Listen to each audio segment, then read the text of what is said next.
헌금 생활은 목회자가 성도님들에게 그리고 가정에서 이제 부모가 자녀들에게 가르쳐야 할 신학의 영역 중에 한 영역이에요. 그런데 교회에서 목사님들이 성도님들에게 헌금 이야기를 잘 못합니다. 안 하기도 하고 못하기도 하고. 왜 그러냐면 이제 헌금 이야기를 했을 때 성도들이 오해하는 경우가 있기 때문에 그렇지 않을까 생각합니다. 만약에 헌금 이야기를 했을 때 이런 사람들도 있어요. 하나님께서 지금 나를 하나님의 나라 확장을 위해서 쓰시려고 하는구나. 와, 헌금 이야기가 나왔다. 그러면 나는 지금 또 응답받을 기회구나 라고 생각하면서 아멘 하고 나가는 사람이 있어요. 그런데 다 그런 건 아니라 말이에요. 그런 사람이 있는 반면에 어떤 사람은 헌금 이야기부터 하면 눈살이 찌푸려지는 사람도 있습니다. 여러분, 그렇더라도 목회자는 이제 교회 안에서 우리 성도님들이 신앙생활이 온전해질 수 있도록 헌금을 가르쳐야 됩니다. 아무 때나 가르치기에는 좀 저도 부담스러워요. 근데 오늘 말씀해 보시면 헌금에 대한 이야기가 있습니다. 여러분, 많은 신학자들이 헌금에 대해서 이야기를 했어요. 존 칼빈, 종교개혁자 존 칼빈이라는 사람은 어떻게 이야기를 하냐면 우리의 문제는 교회에서 돈에 대해서 너무 많이 이야기하는 것이 아니라 돈에 대해서 바르게 이야기하지 않는 것에 있다. 그러니까 목사들은 돈에 대해서 이야기를 하라는 말이에요. 문제는 많이 하는 것이 문제가 아니라 이 돈에 대해서 이야기할 때 잘못 이야기한다라는 말씀이죠. 그러니까 오늘 본문 말씀에서도 헌금, 돈에 대해서 이야기가 나온 부분들이 있습니다. 오늘날 우리가 헌금할 때 어떻게 합니까? 봉투에 넣어서 때에 따라서는 헌금 바구니를 이렇게 돌리기도 합니다. 헌금 바구니를 이렇게 돌리기도 하는데 예수님 시대에는 헌금 바구니를 돌리지 않았어요. 헌금함이라는 게 있었습니다.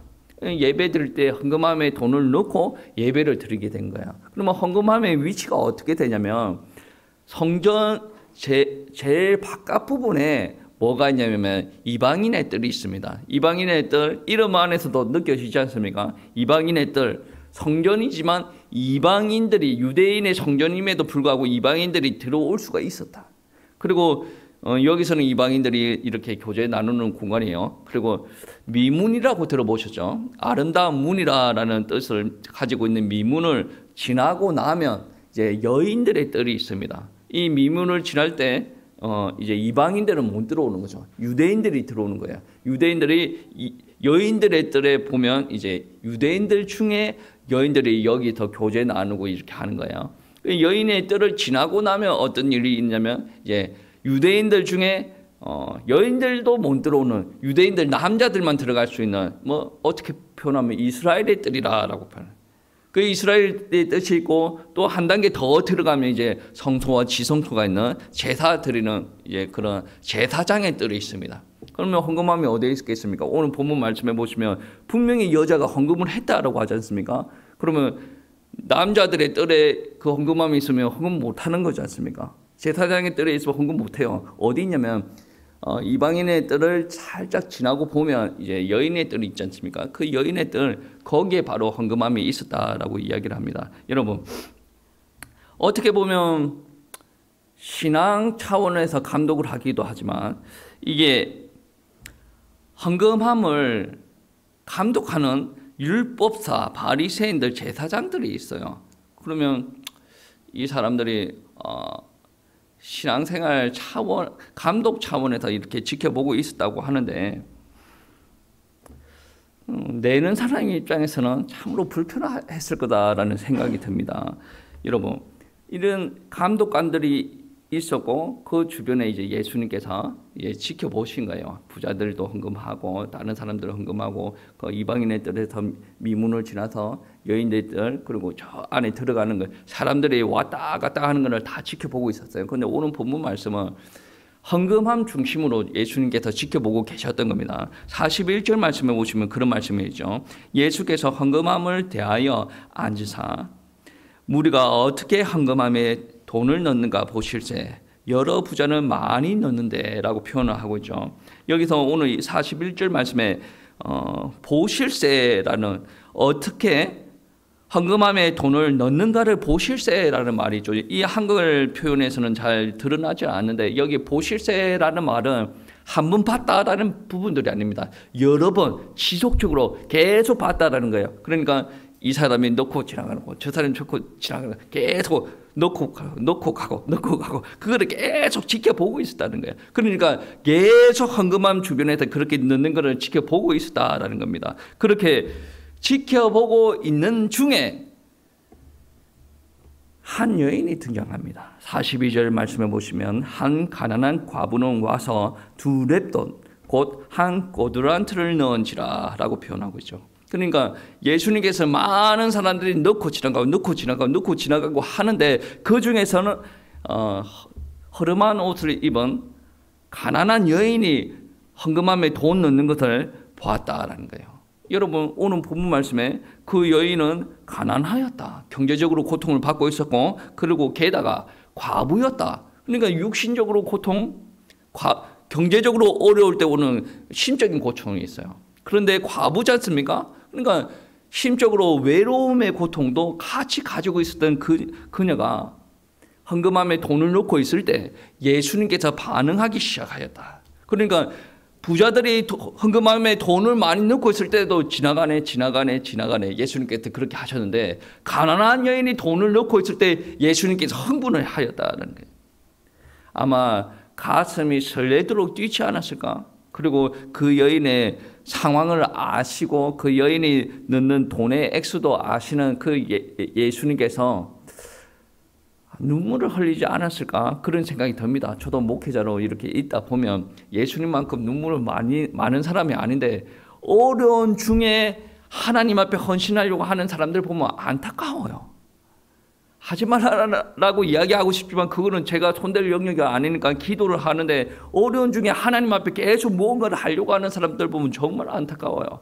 그리고 가슴이 아픈 경우가 많아요. 근데 예수님께서도 뭐 저보다 더 사랑이 많으신 분이라 아마 그 어려운 중에 헌금하는 그 여인을 보고 가슴에 눈물, 정말로 눈에 눈물이 고이지 않았을까, 그렇게 생각이 되어집니다. 여러분, 예수님께서 왜 갑자기 많은 사람이 지나가실 때 가만히 있다가 이 가난한 여인이 와서 헌금을 하는데 이 예수님께서 왜 흥분을 하시는가? 왜냐하면 이 여인은 하나님을 바라보고 헌금을 했기 때문에, 그러니까 하나님을 바라보는 믿음 안에서 하나님 앞에 헌금을 했기 때문에 하나님께서, 예수님께서 기뻐하셨다. 여러분 한번 보세요. 오늘 성경 말씀에 보시면 헌금함이 몇 개 있는지는 드러나지 않잖아요. 그런데 많은 성경학자와 주석가들이 이야기하는 것은 무엇이냐면, 헌금함이 13개가 있었다. 13개가 있는데 그 중에 9개는 제사와 관련된 예물을 드리는 곳이었고, 뭐 4개 있잖아요. 4개는 헌금 수리하는 헌금, 보수하는 헌금, 구제하는 헌금, 그리고 자유롭게 감사하는 헌금, 이렇게 헌금 품목들이 13개나 있었다라는 거예요. 그런데 그 헌금함이 쇠로 만들어졌어요. 노쇠로 만들어졌다라는 게. 그리고 그 당시에는 화폐가, 지폐가 없었어요. 그러니까 노쇠로 만들었다라고 하더라도 지폐였으면 1,000원짜리를 넣든 5만원짜리를 넣든 수표를 넣든 그게 확인이 안 되지 않습니까? 그런데 그 당시에는 화폐는 전부 다 동전이었습니다. 그러니까 노쇠, 그러니까 철이지 않습니까? 노쇠에 뭐 쇠로 된 뭐 동전을 넣었다 그러면 그 당시에는 이제 금액이 크면 클수록, 크기가 크지 않습니까? 여러분 50원짜리가 큽니까? 500원짜리 큽니까? 500원짜리 크죠. 그러니까 금액 가치가 높으면 높을수록 더 두껍게 무겁게 만든다는 거예요. 그러니까 돈이 많은 사람들은 조금 넣는 게 아니라 큰 돈을 한 개 넣는 게 아니라 와다다닥 넣는 사람들도 있지 않겠습니까? 그러니까 부자들이 돈을 넣으면 저게 얼마나 들어갔겠구나. 주변 사람들 하는 말이 우두두두 들어오면 어떻게 되게 땡그랑 그런 소리 나면 어떻게 해요? 와, 많이 하네. 이번에 돈을 좀 벌었나 봐. 많이 하네. 그런 게 느껴지지 않았겠습니까? 그런데 가난한 사람이 넣으면 어떻겠습니까? 동전 소리가 들리지도 않을 것 같은 그런 동전을 넣었어요. 그럼 주변 사람들이 어떻게 생각하겠습니까? 저 사람 뭐야? 믿음이 저것밖에 안 돼? 헌금을 저것밖에 안 해? 라는 그 시선과 그 말이 들려올 수도 있지 않겠습니까? 그러니까 어떻게 보면 신앙생활을 하는 거, 헌금 생활을 좀 감독을 한다라는 차원에서 사람들이 그 헌금하면 주변에 지키고 있었다라고 하는데, 어떻게 보면 동전을 넣을 때 소리가 다 들리지 않습니까? 소리가 다 들리는 것을 봐서 조금 불순한 의도가 있지 않는가, 그렇게 생각되어지기도 합니다. 여러분, 가난한 과부가 헌금을 하기 전에 많은 부자들이 헌금을 했어요. 다른 사람들이 와 대단하다라고 할 정도로 헌금을 많이 했단 말이에요. 근데 예수님께서 반응을 하지 않았어요. 왜 반응을 하지 않았겠습니까? 예수님께서는 액수 보고 반응한 게 아니란 말이에요. 그러니까 헌금을 많이 넣어가지고 지나가는 사람들은 뭡니까? 자기가 헌금을 얼마나 했는지 주변 사람들이 다 아는 거예요. 그러면 들어갈 때 물론 그 사람들이 믿음이 없는 건 아니에요. 그런데 그거를 헌금을 하고 지나갈 때 어떻게 들어가겠습니까? 목을 다 이렇게 하고 막 내가 이만큼 했다 막 그렇게 들어가지 않겠습니까? 그러니까 사람들이 나를 이 정도로 인정을 할 것이다. 그러니까 이 헌금함에 들어갈 때 요르라는 소리가 막 날 때 자기 가슴에 어떤 마음이 있습니까? 아, 이쯤 하면 됐지. 이쯤 하면 사람들한테 인정받겠지. 그러한 마음을 가지고 들어갔다라는 겁니다. 그런데 앞에 사람들이 그렇게 요란한 소리를 내고 들어갔어요. 그런데 이 과부는 요란한 소리를 못 냈습니다. 오늘 예수님 앞에 칭찬받는 이 여인은 2렙돈을 내었다라고 하는데, 유대인의 최소의 화폐 단위가 렙돈입니다. 우리 한국은 최소 화폐 단위가 무엇이에요? 10원이죠. 그쪽 동네의 최소의 화폐 단위가 렙돈이라는 거예요. 그런데 렙돈은 유대인들의 최소의 화폐 단위예요. 오늘 보면 고드란트도 있죠. 고드란트도 있는데 이 고드란트는 로마 사람들의 최소의 화폐 단위. 그러니까 마가복음은 로마 사람들에게 이제 전해지는 경우가 많았기 때문에 렙돈만 뜨면 되는데 로마 사람들을 고려해서 고드란트도 이제 쓰지 않았는가 그렇게 생각이 되어집니다. 근데 렙돈이라는 말은 얇다라는 뜻이에요.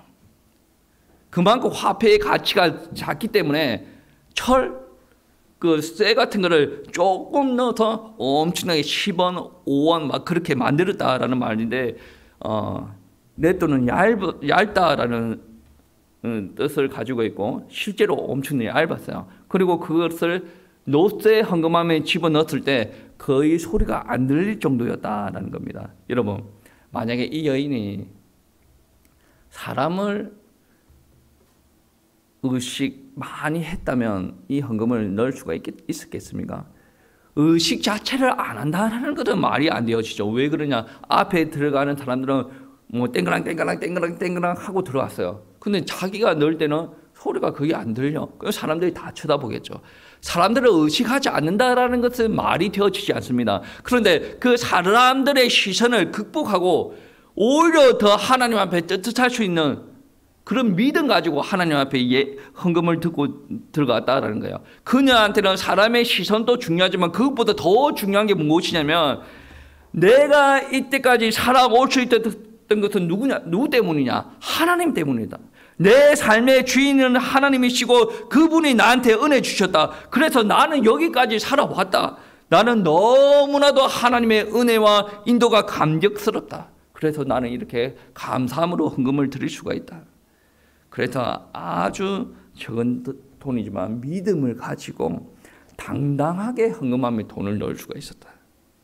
여러분, 이것이 그녀의 믿음이에요. 물론 액수가 그렇게 많은 건 아닙니다. 많은 건 아닌데 다른 사람들의 시선을 의식하지 않고 하나님만 바라보고 예배드리고, 그리고 주변 사람들이 그렇게 많음에도 불구하고 차라리 안 드리고 가는 게 낫지. 차라리 어디서 돌멩이를 좀 부스터리가 돌멩이를 이렇게 해가지고 꽉 넣는 게 낫지. 이 두랩도 그게 무슨 소리가 들린다고. 그럼에도 불구하고 자기는 하나님께서 나에게 은혜 주셨고 인도하신 게 너무나도 감사해서 다른 사람들의 시선을 의식하지 않고 그렇게 넣을 수가 있었다. 그녀의 믿음이었다. 오늘날 신앙생활 할 때 주변 사람들 시선에 의식하는 사람들이 너무나도 많이 있지 않겠습니까? 의식하여서 무언가는 되지 않는다라는 말은 믿음은 있기는 있으나 그 의식 자체를 뛰어넘을 믿음이 없다라는 말이에요. 우리 성도님들한테는 그런 의식들을 뛰어넘는 믿음이 충만하기를 기도하겠습니다. 여러분, 하나님만 의식하세요. 사람들 의식하지 말고 하나님만 의식하세요. 하나님 앞에 내 최선을 드리는 고백, 하나님께로 향한 나의 사랑을 하나님 앞에 표현하시기를 축복합니다. 참된 헌금은 믿음 안에서 출발하는데 내 삶의 주인이신 하나님께 대한 응답이에요. 그게 바로 참된 헌금이 되어질 수가 있습니다. 그리고 두 렙돈이라는 말은 없는 중에 내가 이만큼 드렸다, 그 이상의 의미를 포함하고 있습니다. 두 렙돈을 오늘날 화폐의 가치를 표현하면 얼마 정도 되냐면 10원이 안 되는 돈입니다. 10원이 안 되는 돈, 두 렙돈 10원이 안 되는 돈인데 그녀가 가지고 있는 전부였단 말이에요. 오늘 말씀해 보시면 그녀가 가지고 있는 생활비 전부를 하나님 앞에 두 렙돈을 드렸다라는 말이에요. 그러면 생활비 전부를 드렸다고 했을 때 하나님께서 기뻐하셨어요. 예수님께서 기뻐하셨죠. 그런데 여러분 생각해 보세요. 생활비 전부를 드려도 하나님께 기뻐하시는데 그 반을 드려도 하나님께 더 기뻐하시지 않겠습니까? 왜 전부를 드렸을까요? 그게 그녀의 믿음이에요. 나의 전부를 드리더라도 나는 괜찮다. 하나님의 은혜가 너무나도 감사하고 이거를 전부를 드려도 하나님께서는 나를 인도하실 것이 확실하니까 나의 전부를 드린다라는 말씀이에요. 이것은 나의 전부를, 생활비를 전부를 드린다라는 말은 내일부터 나는 밥을 못 먹는다라는 말이 되어지겠죠. 과부라서 뭐 자식이 없고 신랑이 없다라고 하더라도 자기는 먹고 살아야 될 거 아니겠습니까? 근데 전부를 드렸어요. 생활비 전부를. 밥 먹을 거를 남겨둔 게 아니라 전부를 드렸단 말이에요. 그러면 내가 신앙생활을 하며 헌금 생활을 하면서 내가 희생을 하고 이 돈을 드린다는 말이에요. 만약에 1년에 한 달에 1,000만 원 버는 사람이 있어요. 1,000만 원 버는 사람이 500만 원 헌금하는 것보다 지금 이 과부가 가지고 있는 게 10만 원도 안 되는 돈인데, 아니 10원도 안 되는 돈인데 이 사람 전부를 드리는 게 하나님께서 좋아하신다라는 부분입니다. 전부를 드린다라는 가르침은 성경에 여러 구절에 있습니다. 근데 대표적으로 이 전부를 드린다라는 개념은 신앙생활의 출발을 이야기하는 거예요.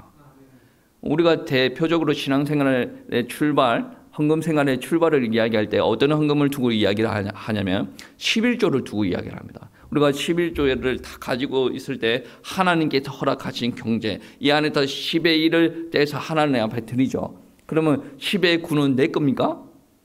성경에서는 그렇게 가르치지 않아요.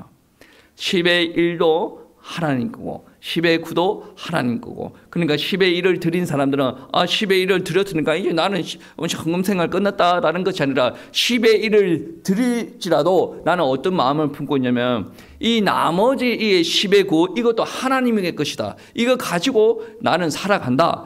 그러니까 10의 1을 나눠 드릴 때 이 정신은 무슨 정신이냐면 모든 것을 하나님 앞에 드린다라는 정신이 깃들여져 있는 겁니다. 그러니까 헌금을 할 때 내가 희생을 하고 헌금을 하는 거예요. 나의 전부를 드린다라는 생각을 가지고 헌금을 하는 거예요. 얼마 전에 전도사들과 헌금 생활에 대한 이야기가 있었습니다. 헌금 생활에 대한 이야기를 할 때 나는 이래 저의 헌금 생활을 이야기를 했어요. 말을 한참 동안 안 했어요. 이런 저런 이야기를 했습니다. 이 헌금 생활을 할 수 있는 이유가 뭡니까? 목사니까? 아니에요. 목사님 중에 제가 알기로는 11조 안 하는 사람도 있어요. 그러니까 헌금 생활을 할 수 있는 이유가 뭐냐면 내가 여유가 있어서 하는 게 아니에요. 하나님에 대한 믿음이 있기 때문에. 그리고 내가 목회자로서 본을 보여야 되는 의무감도 있습니다. 그런데 이 정도로 지나치게 헌금할 필요가 없어요. 근데 왜 이 정도로 합니까? 희생을 하는 거예요. 내 믿음을 하나님 앞에 드립니다. 그런데 내가 적당하게 내 삶의 형편에 무리가 안 갈 정도로 이 정도만 하겠습니다. 그게 아니고 내가 헌금 생활하고 내가 하나님 앞에 헌신을 할 때 내 것을 희생을 하면서 하나님 앞에 헌금을 한다라는 거예요. 이게 두렛돈을 드렸던 과부의 믿음이에요. 이게 헌금관에 이 여인이 가지고 있는 헌금관의 골자다. 근데 그 골자가 잘못되었던 것이 아니라 예수님께서 칭찬하시는 헌금 생활이었다라는 것을 알 수가 있어요. 여러분, 11조 할 때 어떤 사람은 그런 이야기를 합니다. 해야 돼, 말아야 돼. 저는 해야 돼, 말아야 돼 라고 질문을 할 때 명확한 답은 하기가 싫어요. 왜 그러냐? 하세요라고 하면 상처받아. 그리고 하지 마세요라고 하면 안 해도 되는가 봐라고 생각을 합니다. 그러니까 해야 돼, 말아야 돼라고 고민하는 사람들 입장에서는 그 사람들의 상황을 전부 다 이해하고 답변을 하기는 쉽지는 않습니다. 그래서 저는 성경에서는 하라고 하죠. 그래 다 간단하게 이야기를 하고 넘어가는데, 여러분, 근데 한번 생각해 보세요. 해야 돼, 말아야 돼, 그런 갈등을 하고 있는 것은 저는 좋은 갈등이라고 생각을 하는데, 이 갈등하면서 이제 안 되는 쪽으로 막 찾아간대. 안 하는 게 낫잖아. 누가 보니까 11조 안 해도 된대야. 막 이렇게 이야기를 하면서 그거를 선점해서 나는 11조는 안 해도 된다.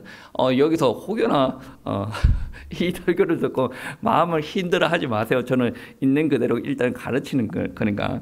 그러니까 11조를 안 해야 되는 쪽으로 계속 마음을 끌고 간다 그런다면 하나님께서 여러분을 보실 때 마음이 어떻겠습니까? 이거 말고 마음이 아프잖아요. 원래 11조의 핵심 사상은 무엇이에요? 나의 삶에 허락된 모든 것이 누구의 것입니까? 하나님께서 허락하신 거예요. 그리고 얼마 전에 포도원의 이야기도 있었죠. 포도원의 이야기에서 주인이 약간의 싹을 내라고 했을 때 뭡니까? 이 포도원 모두 다 네가 네 마음대로 해라. 그런데 그 약간의 싹을 줄 때는 어떤 개념입니까? 약간의 인대리를 줄 때는 이 주인은 누구 것입니까? 주인의 것. 우리 삶의 모든 것이 하나님께서 허락하여 주셔서요. 그런데 이 삶의 주인은 누구 겁니까? 하나님 거. 그러니까 하나님을 인정하는 것이 바로 헌금 생활이다. 그러니까 하나님께서 기뻐하시는 헌금 생활이 되어줘야 되지 않겠습니까? 만약에 뭐 이걸 해 마라 할 때 뭐 정말로 하나님께 다 하지 말라라고 했다라고 하더라도 내가 하나님 앞에 드리는 게 너무 기뻐요, 너무 좋아요 한다 그런다면 하나님께 이 헌금을 드렸어요. 하나님의 마음은 어떻게 했어요? 신앙생활은 추상적인 거 아닙니다. 신앙생활은 잡히는 거예요. 신앙생활은 구체적인 것이고 신앙생활은 사실적인 것이다라는 말씀입니다. 여러분, 우리는 끊임없이 고민을 하고 끊임없이 구분을 짓고 있어요. 이거는 하나님 거, 이건 내 거, 이거는 아직까지 하나님 거 아니고 다 내 거, 막 이런 부분들이 있지 않습니까? 여러분, 돈뿐만이 아니라 우리의 시간, 우리의 몸, 모든 것이 내 거, 하나님 거 구분되어 있는 것이 아닙니다. 여러분, 고린도전서 6장 20절 말씀에 보시면 값으로 산 것이 되었으니 그런즉 너희 몸으로 하나님께 영광을 돌리라 라고 표현을 하고 있습니다. 이 말은 무슨 말이냐면 그리스도인의 몸은 너의 것이 아니다. 값으로 산 것이 되었으니 너의 몸으로 하나님께 영광을 올려드리라 라는 말이 되어지는데, 그 값이 어떤 값이 되어지냐면 주님께서 우리를 구원하시기 위해서 십자가에서 피 흘려 돌아가셨습니다. 그 피값으로 말미암아 나를 구원하셨습니다. 그리고 내가 하나님의 자녀가 되었습니다. 그러면 구원받은 피값으로 말미암아 구원받은 내 몸은 누구 것입니까? 하나님의 것이요.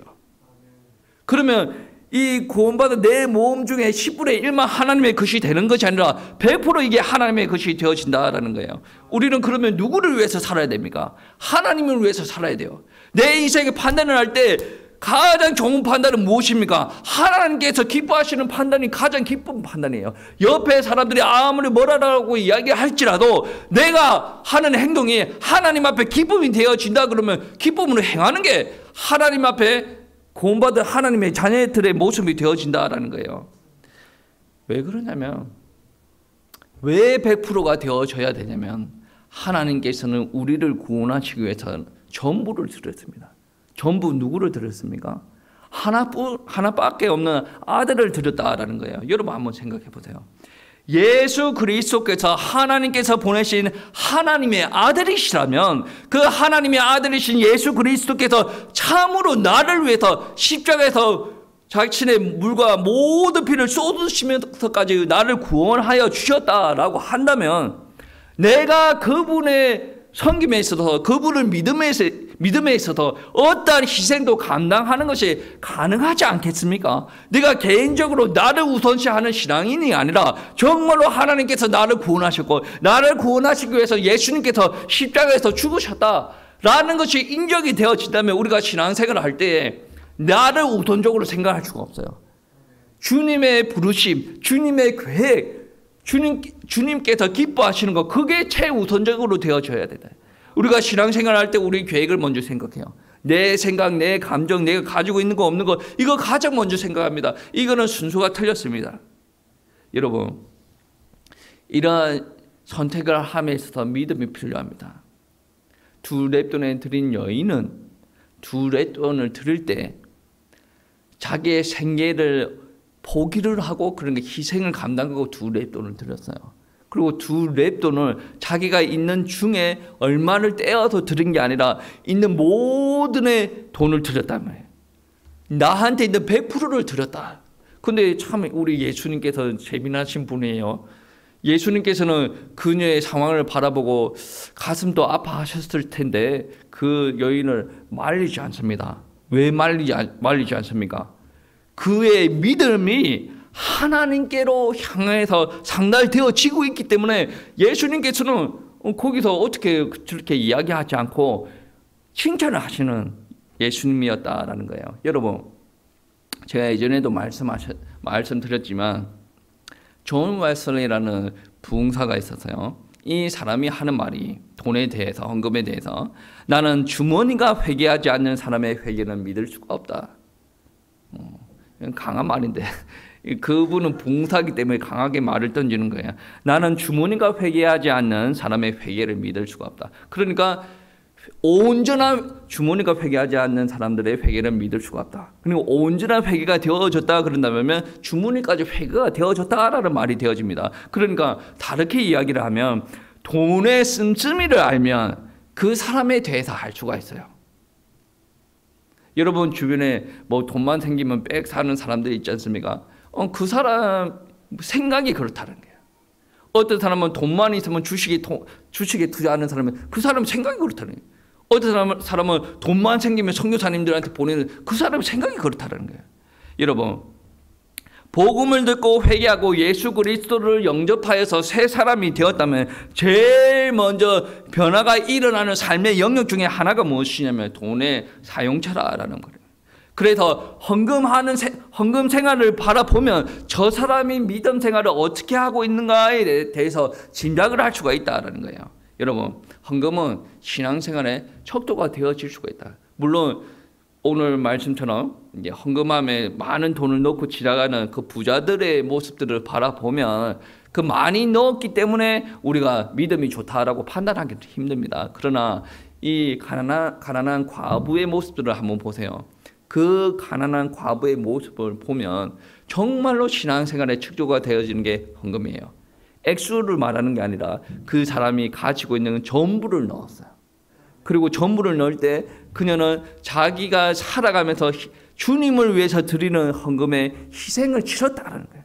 그 사람들의 모습을 보고 그 사람의 모습을 보고 주님께서 칭찬하셨다는 거예요. 오늘 뭐 제가 두렛돈을 드린 과부의 이야기를 설교를 하고 있습니다. 그녀는 이 설교를 어디에서 듣고 있을까요? 천국에서 듣고 있겠죠. 천국에서 들으면서 그녀가 어떤 생각을 할까? 그녀가 두렛돈을 드릴 때 심적인 고통, 육신적인 고통, 삶의 현장에서 느껴지는 고통 어마어마하게 힘들었을 겁니다. 그냥 이 두렛돈 넣고 그냥 죽어버리자 그렇게 하지는 않았을 것 같아. 그러면 그렇게 힘든 중에 두렛돈을 넣고 이제 예수님의 소리를 듣게 되는데 그녀가 생각할 때 내가 그때 너무나도 힘들었었지. 갈등도 많이 튀었지. 사람들의 시선이 나를 너무나도 힘들게 했었지. 그런 것을 아마 회상하지 않을까요? 그런데 그랬었는데 그렇게 드리고 주님 앞에 칭찬을 받고 지금 주님의 품에 안겨 있으니 너무나도 행복하겠다. 그리고 갈보리 교회에서 나를 기록한 이 성경 본문 가지고 이렇게 설교하는 거 너무나도 기쁘다. 그러니까 어떻게 말하면 그분은 하나님은 아니지 않습니까? 하나님은 아닌데 이게 기록이 되어져 가지고 이 사람들의 믿음을 우리가 따라가야 된다라고 이렇게 설교를 하고 있는 거 아닙니까? 우리가 신앙생활을 할 때 너무나도 이기적으로 신앙생활을 하고 있을 때가 많이 있어요. 물론 형편이 안 되어서 그런 분들도 많이 있지만, 근데 오늘 과부들은 저와 여러분보다 더 형편이 안 되었어요. 희생을 하는, 그리고 자기 전물을 드릴 수 있는 믿음을 가지고 있는 과부였다라는 말입니다. 여러분, 이 여인이 드렸던 두 렙돈을 통해서 하나님의 나라 확장을, 교회 확장, 하나님의 나라를 세우는 일에 귀중하게 쓰여졌다는 거예요. 그 두 렙돈 때문에 오늘날 많은 교회들이 가르침을 받고 교회들이 살아나고 있다라는 거예요. 여러분, 우리들도 하나님 앞에 드릴 두 렙돈이 있는지 없는지 고민을 해볼 필요가 있어요. 우리가 드리는 두 렙돈으로 말미암아 하나님의 나라가 확장이 되어지고 세워지고 교회가 더 견고해지고 전도와 선교의 역사가 일어나고 그것들로 말미암아 하나님께서 영광 받으신다라고 한다면 참으로 기쁜 일이 아니겠습니까? 이 두 렙돈이라는 말은 사람들의 입장에서 바라볼 때 정말 가치 없는 돈입니다. 두 렙돈을 바라볼 때 정말 가치 없는 돈인데 내 입장에서는 어떠냐면 이거는 나한테 전부란 말이에요. 이거는 내가 그것들을 헌신하기 위해서는 나의 살을 깎아 내려가면서까지 희생을 하면서 드리는 헌신과 헌물이 되어진다라는 말씀입니다. 다른 사람들한테 가치 있는 거 말고 여러분한테 하나님께 허락하신 거 있지 않습니까? 때에 따라서는 여러분의 건강이 되어질 수 있고, 때에 따라서는 여러분에게 허락된 작은 재능이 되어질 수가 있고, 달란트가 되어질 수도 있고, 여러분의 시간이 되어질 수가 있습니다. 여러분의 두 렙돈이 무엇이냐면 여러분에게 가장 가치 있는 것, 이거를 하나님 앞에 드려졌을 때 나한테 타격이 올 수 있는 것, 이거를 보고 희생이라고 표현합니다. 그 두 렙돈을 여러분 이미 발견하고 실천하고 계신 분들이 있겠지만, 여러분 한 주 동안 신앙생활하면서 고민하시고 발견하시기 바랍니다. 왜 그러냐면 하나님께서 기뻐하시는 거거든. 이 과부가 두 렙돈을 드렸을 때 예수님께서 하나님께서 기뻐하시지만 측은지심, 그러니까 그 과부의 신앙생활을 보고 너무나도 가슴 아파하지 않았겠습니까? 그러면 그 과부는 하나님께서 가슴 아파하시고 하나님께서 인정하시는 신앙생활을 하는데 하나님께서 가만히 내버려 두시겠습니까? 절대로 그런 일이 없을 겁니다. 여러분, 우리도 두 렙돈을 드린 과부처럼, 가난한 과부처럼 세상에서는 인정받지 못한다라고 할지라도 하나님 앞에 인정받는 신앙인이 되시기를 축복합니다. 그리고 세상 사람들이 교회를 바라볼 때 교회의 역할을 감당하지 못하고 교회답지 않는 교회다라고 불려지는 교회들이 너무나도 많이 있는데, 우리는 그 사람들의 시선을 의식하여서 왜곡되는 신앙인들이 아니라 정말로 하나님을 바라보고 하나님만 신뢰하는 신앙인들이 되어지시기를 축복합니다.